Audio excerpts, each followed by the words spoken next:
శ్రీ గురుభ్యో నమః.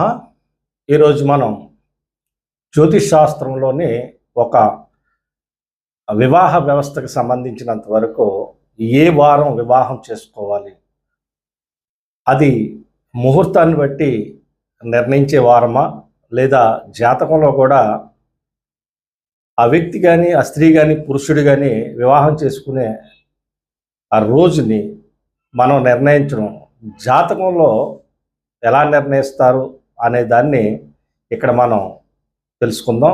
అలాగనే ఒక వ్యక్తికి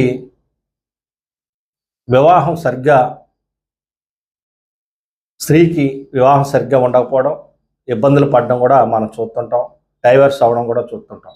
అయితే నేను ఒక లగ్నానికి ఇవాళ మీకు గ్రహాలు